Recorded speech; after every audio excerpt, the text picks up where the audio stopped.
കേരളത്തെ ദാരിദ്ര്യമുക്തമാക്കും. CPMന്റേത് വെറും വാക്കല്ല. MV ഗോവിന്ദൻ. നടപ്പിലാക്കുന്ന കാര്യങ്ങൾ മാത്രമാണ് പ്രകടന പത്രികയിൽ ഉൾപ്പെടുത്തിയിട്ടുള്ളതെന്ന് CPM സംസ്ഥാന സെക്രട്ടറി MV ഗോവിന്ദൻ. കേരളത്തെ ദാരിദ്ര്യമുക്ത സംസ്ഥാനമാക്കുമെന്നും തൊഴിലില്ലാത്തവർക്ക് തൊഴിൽ നൽകുമെന്നും അദ്ദേഹം കോഴിക്കോട് വാർത്താ സമ്മേളനത്തിൽ പറഞ്ഞു. കോൺഗ്രസും BJPയും ഒക്കെ കാലാകാലം പാർലമെന്റ് തെരഞ്ഞെടുപ്പിനും നിയമസഭാ തെരഞ്ഞെടുപ്പിനുമെല്ലാം പ്രകടന പത്രിക അവതരിപ്പിക്കാറുണ്ട്. അതൊന്നും നടപ്പിലാക്കുന്ന പരിപാടികളായിട്ടല്ല, പ്രചരണായുധമായാണ് ഉപയോഗിക്കുന്നതെന്ന് അവർ തന്നെ എല്ലാ കാലവും പറഞ്ഞിട്ടുള്ളതാണ്. നടപ്പാക്കുന്ന കാര്യങ്ങളെക്കുറിച്ച് ജനങ്ങൾക്ക് മുന്നിൽ പ്രോഗ്രസ് റിപ്പോർട്ട് അവതരിപ്പിച്ച ഇന്ത്യയിലെ ഏക സർക്കാർ കേരളത്തിലെ LDF സർക്കാരാണ്.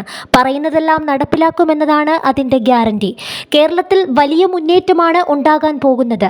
UDFന് വേണ്ടി നടത്തിയ സർവേ പോലും ഇടതുപക്ഷത്തിന് അനുകൂലമാണെന്ന് പറയേണ്ടി വരുന്ന പുതിയ സാഹചര്യമാണ് യഥാർത്ഥത്തിൽ കേരളത്തിലുള്ളത്. LDF പ്രകടന പത്രികയിലെ ഏറ്റവും പ്രധാനപ്പെട്ട കാര്യം അതിദാരിദ്ര്യം അവസാനിപ്പിച്ച കേരളത്തിൽ ദാരിദ്ര്യം തന്നെ അവസാനിപ്പിക്കും എന്നതാണ്. തൊഴിലില്ലായ്മ പരിഹരിക്കുമെന്നുള്ളത് കേരളത്തിൻ്റെ ഏറ്റവും പ്രധാനപ്പെട്ട ഉന്നമാണ്. പഠിച്ചിറങ്ങുന്ന ഓരോരുത്തർക്കും തൊഴിൽ നൽകുന്ന പദ്ധതി LDF നടപ്പാക്കാൻ പോവുകയാണ്. ജോലിയില്ലാതിരിക്കുന്ന സ്ത്രീകളിൽ 50% ആളുകൾക്കും ജോലി നൽകാൻ പോവുകയാണ്. ക്ഷേമ പെൻഷൻ 3000 വർദ്ധിപ്പിക്കാൻ പോകുന്നു. ഉമ്മൻചാണ്ടി സർക്കാരിൻ്റെ കാലത്ത് ഇത് 600 രൂപയായിരുന്നെന്നും MV ഗോവിന്ദൻ പറഞ്ഞു.